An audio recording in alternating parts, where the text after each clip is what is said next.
is, if you're doing something like that every night, that's going to mess with your head. So, say you're wanking it to some nasty porn every night, right? I don't think porn is good for anybody. I don't either, but I'm and then you're in polite conversation the next day. But there's something to the experience of picking up a girl and acquiring those skills as a man to be able to attract women. Well, yes and no. Here's the thing: sex is like riding a bike. It's a challenge in real life, as opposed to like looking at porn and living in virtual fantasy land. Here's the truth of it. That's what attracted me to it, was the challenge of like challenging myself, because I was socially awkward with girls all through college, and like there's a certain skill set socially that you can pick up and that you can build yourself through self-improvement to be attractive to women.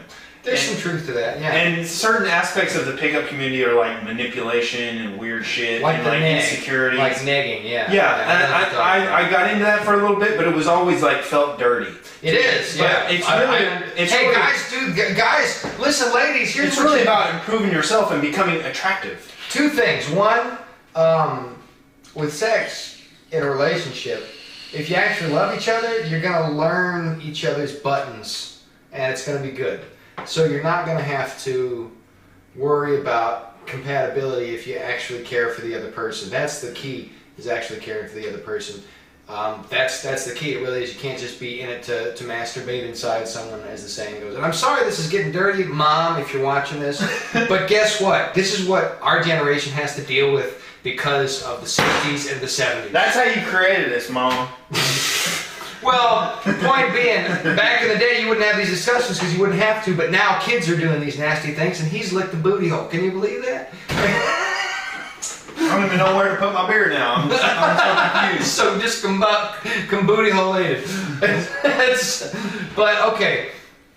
So there's only one time. There's definitely it was upon specific request, okay? I feel a sexy Louisiana chick with a gold tooth, okay? so I have a weakness for black chicks with Louisiana accents, okay? There's a cute accent there. I won't disparage that. I'm with you. I'm not. People do stuff. I've done crazy stuff. Not like that, but. Side note: I like reconnected with her later when I was on a catering event. I was working a catering event, and I just randomly saw her. She was working for another company, and she was introducing herself to somebody else, and I was like, "Oh, I know you." And she looked at me, and it was like this instant thing. Like, this is why I'm like, that's what I'm saying. There's a value to this thing, because it's like there was this instant like reconnection where she was like, "I remember you."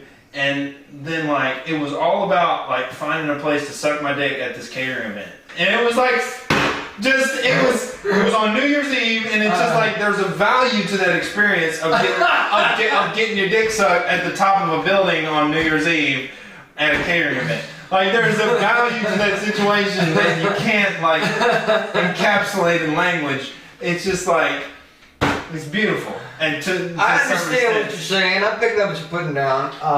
But you gotta have discipline with it. Here's my point. If you're going around socially and you've got things you do behind closed doors and whatnot, everybody says it doesn't affect. You know, and nobody's hurt. And I understand where they're coming from. I disagree though, because it's like, imagine you're in a fleet, right? You're a boat in a fleet. Now, if one of those boats in the fleet sinks, it doesn't hurt the other boats, right? Well, yes, it does, because now the whole fleet's weaker. I'm going to go Stephen Mullen you on, you know. That's what's going to happen. Universalize now the whole fleet has become much weaker. Universalize it. Yes. Okay? So the point is, what you Everybody can't be getting their dicks up to the top of the building, okay? That's unproductive. What you do behind closed doors, and I'm specifically talking about the gay thing rather than that thing, but what you do behind closed doors affects how you think and interact with people. I don't know about any gay thing. I'm just talking about promiscuity in general. Well, I don't think it's good for you. I don't. I think you do have some valuable learning experiences that help direct your course if you're wild, unhinged, horny, and hormonal. But I think if you have the strength to hold yourself back and to wait until you get married to engage in that sort of thing, you end up being more secure mentally, physically, psychologically, spiritually. And today we don't do that. Today, kids are getting jiggy with it when they're still in elementary school, and that's no exaggeration, and it's horrible, and it's because of what they see. They have the internet and access to all that means by the time they're 5, 6 years old these days. Yeah, I hate that. Like, it's wrong. I hate that, like, broadcasting the sexuality out to young kids. It's horrible. That's horrible. Yeah. But for me, it was a way to, like, you know, there's like situations where you gain confidence in your life. For me, it was like getting control of my diet, like learning how to work out, and then it was getting laid. It was learning how to talk to girls and like do it in a masculine way. And there's a certain self-improvement aspect to that. I found out how to do it, and it's not necessarily unhealthy if you do it in a safe way. I found out how to do it, and I went about it the same way. And I feel bad because I am 30 years old, and I wanted to be married early in my 20s and start things off right and get into the family thing, because I'm so divided on marriage. It's so weird. I really want to do it. I think it's the best thing. Here's the deal. My problem is the contract with the state. I agree. No, the state should have nothing to do with any marriage at all. You're right about that, 100%. I don't disagree with that at all. I'm a bit libertarian in that respect myself. State shouldn't. But how be else involved. do you do it? You know, well, it's so valuable to women. Yeah, it is, especially in their social circle. And it's not just women. What marriage is it's the combination of two separate souls into a singular entity that over time flowers. It's basically the pollination of a plant to bring forth fruit. And what happens to the partners that are married is you become more mentally, physically, psychologically, spiritually mature. When you're in a marriage, you both have problems. You do. Singularly, you have mental, all those words I just, mental, psychological, spiritual, everybody's got issues. And as a married couple, you are bouncing those rough edges off one another. You're actually making one another a better person. And people go through a series in a marriage. They start out as these individuals totally disconnected, and they start rubbing off each other's edges. And everybody starts out usually in a passionate sort of physical sort of love. But as time goes by and you get used to each other, you're more close-knit like that. And it's not this same high school puppy love passion where you always have to be touching one another. That can't exist more than a couple of years. It can't, because you've got to work. You can't be holding hands 24/7. You've got friends, you've got engagements, you've got hobbies, proclivities, you've got to pay the rent, you've got to do chores. Eventually life catches up. And so you get into a rhythm and whatnot. And then the love gets into something greater, which is not dependent on you being emotionally stimulated, but is always there at your core. It's a conscious decision that you're continually making in a strengthened way that gets stronger with each passing year. So it goes through stages. And what happens today is because everyone is so sexually oriented, because they're so all about getting their rocks off and trying different things, instead of getting to that point, as soon as the physicality doesn't have the excitement it did before, they break it off and disappear. They think, oh, we must not be in love anymore. No. You're at the cusp of the next stage where, despite the fact that you both know you're imperfect and you sometimes irritate each other and whatnot, you choose to continue to make it work. And that makes you both stronger individuals. It teaches you about the other sex. It wears off the rough edges. It gives you more protection. It allows a man and a woman to more fully flourish as the man provides for his woman, and as the woman becomes the giver of life and the person who raises children into strong adults who can do the same thing again.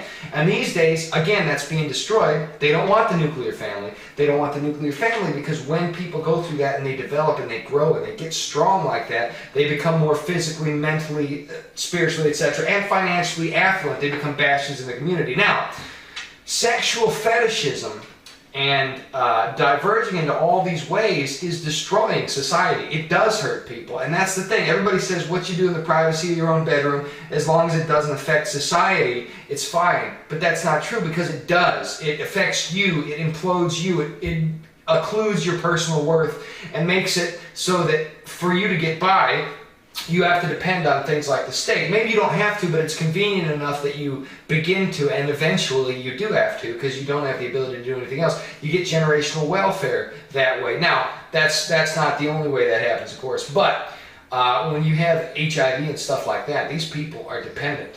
And 1 in 9 gay people have it, statistically. You can go ahead and do the math yourself on that. I have. So it's a sad state of affairs. He's done the math, ladies and gentlemen. Hey, look up the stats in the U.S. at least. In the U.S., you can get the numbers of the CDC of people affected by HIV. How many of them are straight? How many of them are gay? And then how many gay people are in the United States? It's between 1 and 3%. You got a strong point that relates to like the practice of getting to know someone deeper, and establishing a relationship that can last. Well, yeah. But for me, like, I don't want to have that type of relationship until I have the type of resources that, like, that I would feel comfortable providing for a family. I agree. So until that point, I can recognize that the situation is not going to be long term. Fair enough. But I can also recognize that we can enjoy each other's company and have a good time. Fair enough. You know, for the time being. And although that does, if you get too deep into it, it does train you in a pattern of behavior that doesn't lend itself toward building a real relationship. And so you get in a pattern of having this surface thing going on that doesn't necessarily get deeper. But as long as you're aware of it, and that you realize ultimately that the good thing for society is to establish a family and have a kid and treat them amazing and produce a productive human being, that's like the purpose of our whole existing on the planet is to reproduce and to have, you know, send things into the future that are better than what's been produced in the past. Yeah, I to agree. build upon what's happened in the past. That's the ultimate thing. We are like a tree growing toward the sky. But also, I feel like there's just I don't know. Maybe it's a selfish impulse to just squeeze all of the pleasure out of life. Well, and a lot of people want to do. You know what? I think life is pleasurable for a reason. You know. For those who haven't seen our podcast before, Nick doesn't believe in God. I do. I think there is a reason that we have pleasure. And regardless of whether or not you believe in God, I think it's not bad to experience those pleasures and to enjoy them. I think, though, that what happens is many people get so caught up, and I'm not talking about you right now, I'm just talking about society today. Many people get so caught up pursuing those pleasures that they end up becoming self-involved and implode. Yeah. And that's sad. You can definitely get caught in the cycle of it. Yeah, me too. I used to have those dating apps on my phone. Oh, I know. They were just so, like, absorbing. And Ryan Gosling over here. I got to the point where, like, there was this super fine black chick, like, that... Oh my God, she had green eyes and like, she was like 35, green-eyed lady, 35, 23, 36, Ooh. Like just unbelievable supermodel shit. And like, I was going back and forth with her, and this was like the culmination of like my pursuit of hedonism. And like, she invited me over, and I was like, oh, we getting it in. And I get over there, and I'm knocking on the door, and I'm ringing the bell, and I'm knocking on the door, and it was like one of those like gray area addresses where there's a house in the front and a house in the back and like all this, and I was knocking on multiple doors. Oh no. And I tell her, like, I'm at your door. I text her, and she's like, oh my God, you really believed me that I would just hook up with you like that? And she had played like a total joke on me and just gave me a fake address to go and hook up with her. Oh, that's you. And so that, I was driving home from that, and I was like, I am really fucking up. I'm wasting my time with this bullshit.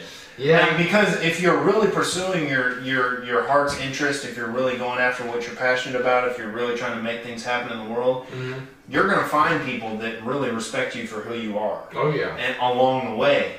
And so those are the people you want to collect and not let go. Yeah. Versus the people where you're just sitting at home on a dating app and like, like. Oh, I've had my experiences with those apps, and they're never good. They're at the best, they're so-so. That's at the best for the dating app. Usually they're just total... It's really just an engine for girls to get gratification. Like, oh my god, all these guys messaged me today. Like, oh, and it boosts Tinder is for women. It is not for men. It is not for men. Do you mind if I have a stove here? I got a picture real quick. He was at the point in his stuff where he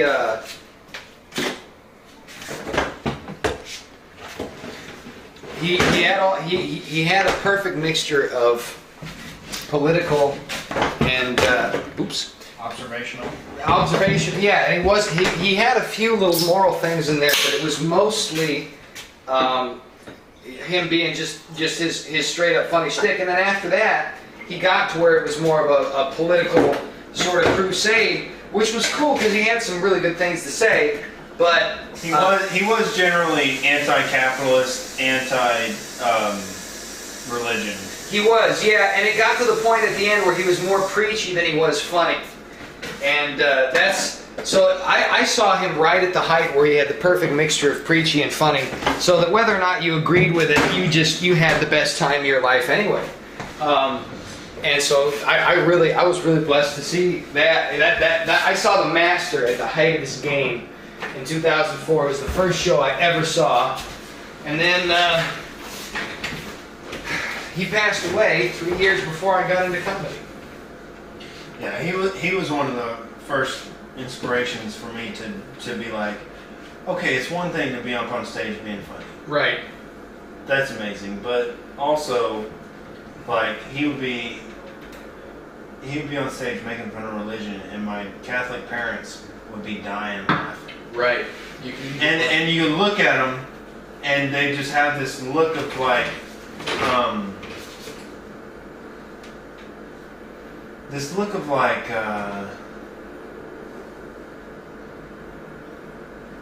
what is it?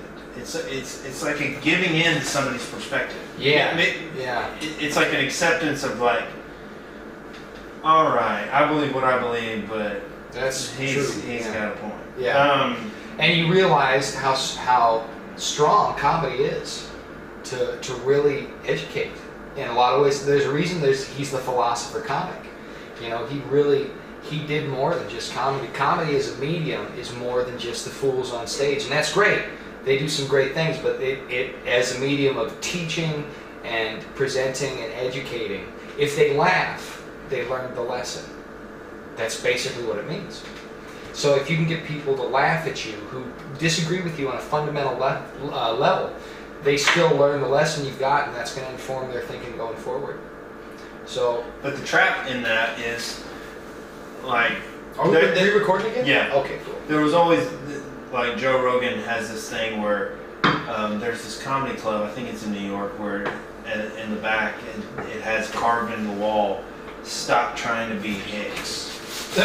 Because there were so many Hicks, like, imposters that thought they were philosophical that would go up on stage and try to rant about things. They were trying to do that and they weren't doing it good. What they don't realize is Bill Hicks started when he was 15, 16. Yeah. And he would go on stage and just talk about his parents and how goofy they were, and how, like, you know, other kids got a go-kart when they were little and I got a dictionary. And I had to look up the word go-kart, you know? Yeah. And, like, he would talk about goofy shit. Like, I had no luck in school. Like, one time the teacher walked out of the room and we were playing keep away with this girl's pencil.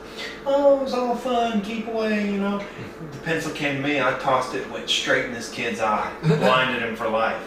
The teacher came back in and they're like, "What are you doing, Hicks? You some kind of psycho?" And I was like, "Kid couldn't catch, now I'm a murderer." Like, and then, like, came into class one day late, and the kid next to me pulled the chair out from under me, and I hit the floor, and even the professor laughed. "Oh, I shouldn't be late, Hicks." Next day, he comes in late. I pull his chair out from under him. He hits the floor, breaks his back, paralyzed for life.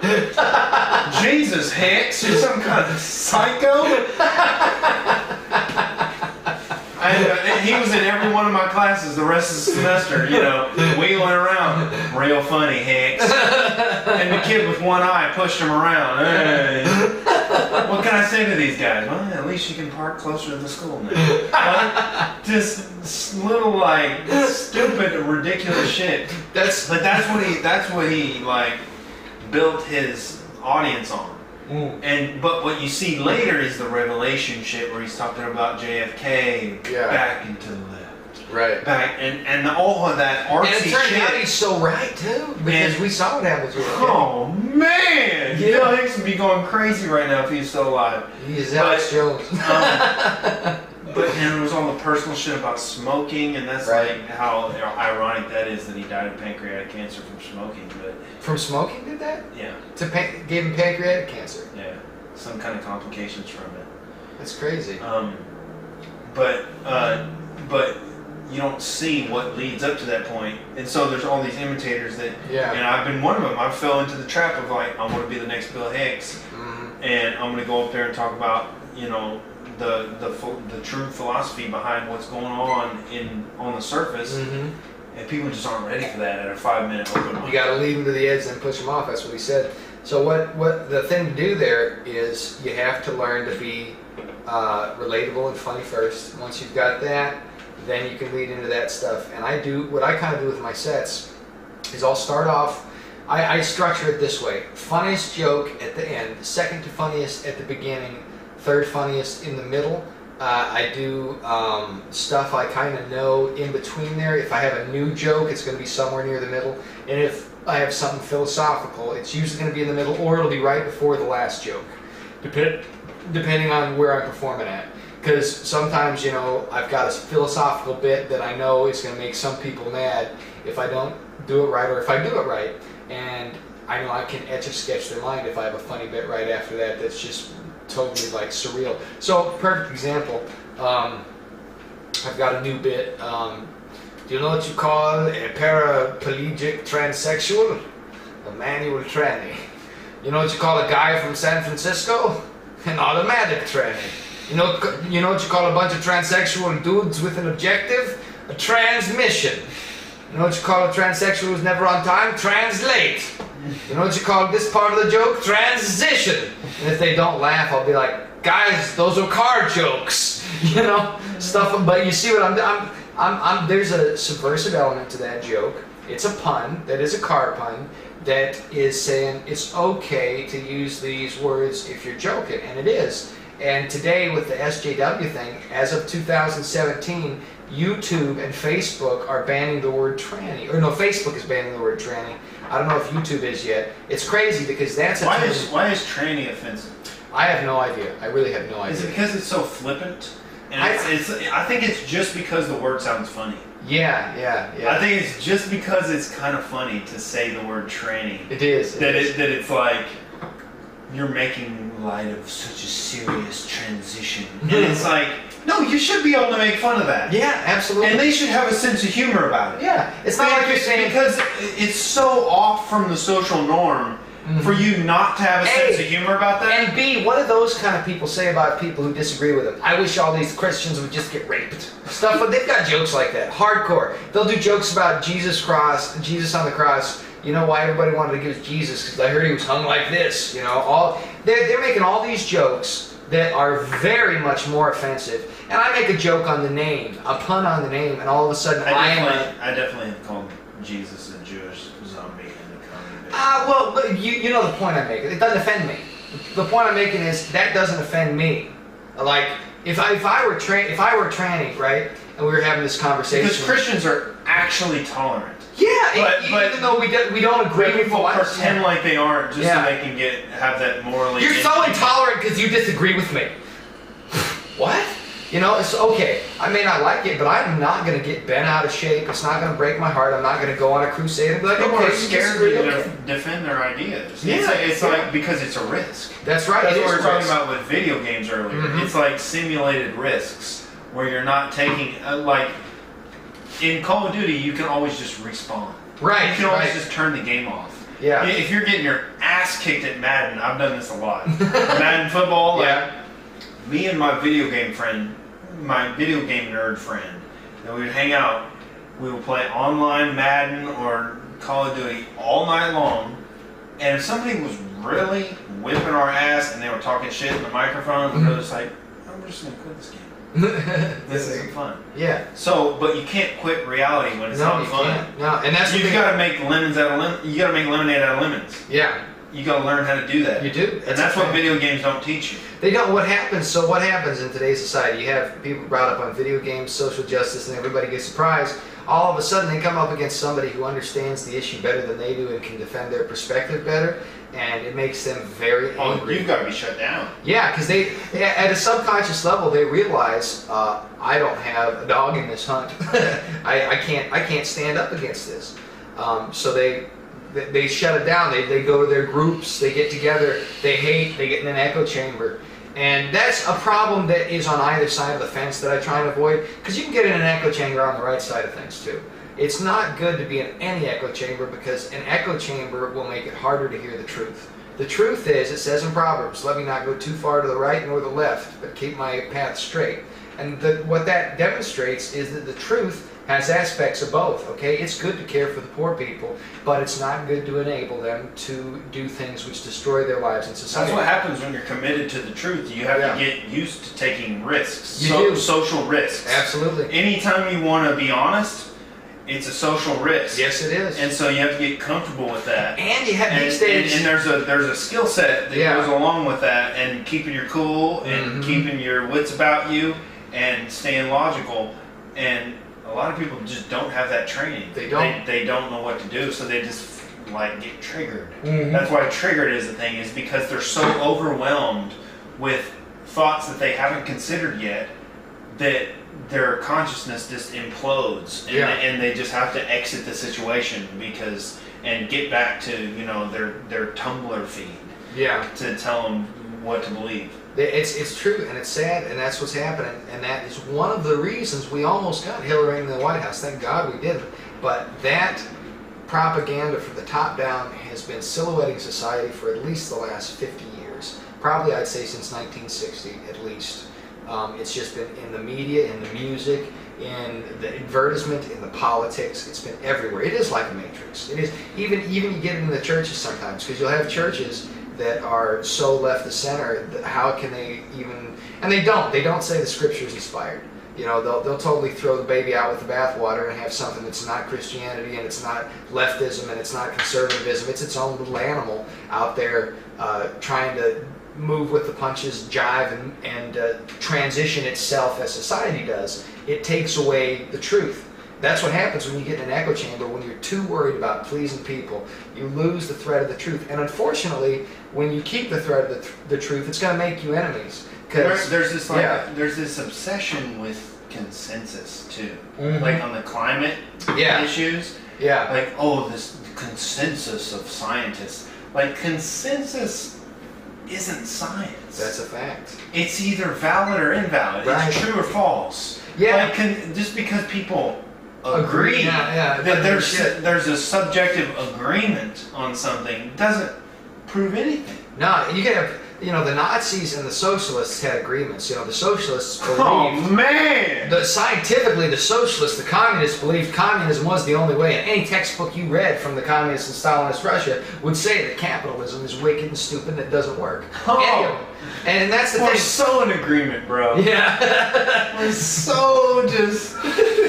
We're so agreed upon. That's the fact. And that's the thing. We got that in society today. Again, things like consensus and these games and whatnot, and the social justice warrior vindication of victimhood is all about keeping you from critically thinking about something because you've got a shortcut. The shortcut is everybody agrees with it. So you just follow that. And these days, even the smart people who are trendies, I just saw it the other day. A friend of mine on Facebook posted how he wished Trump would have left those kids in China so they'd learned a lesson. And then Trump himself said it because they didn't even apologize. Oh yeah, shoplifting ain't a big deal. Okay, you represent the entire country in China and you're already a rich person and you're stealing something from a shop because you're too lazy to change your currency or something. There's no justification for it.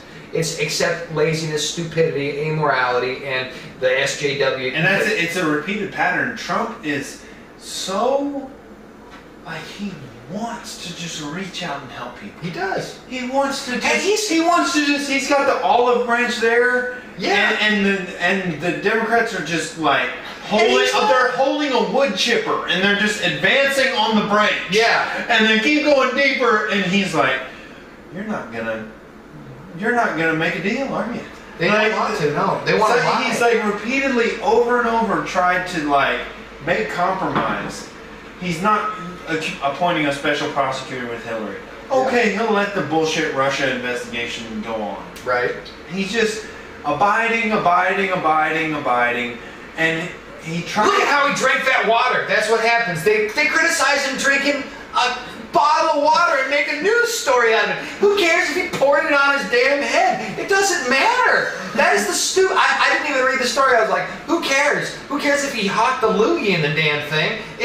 That doesn't matter. That is such a distraction. But he's learning it's more and more. It's not about any objective truth. It's about power lust. With these guys, and the left. And they want to destroy him. Yeah. And at all costs. Yeah, there's not by any means necessary. And so it's not a negotiation. It breaks down from negotiation. It does. And that's the unfortunate thing that's happening in society right now. The negotiation is breaking down. Because a certain number of people on one side of the argument aren't willing to have a discussion. They've got their predetermined ideas that they can't express to anybody else in a reasoned argument. It's all emotion, and they can't articulate it, but they want to enforce it. They do. Through the state. And now that they can't do that because Trump's there, exactly.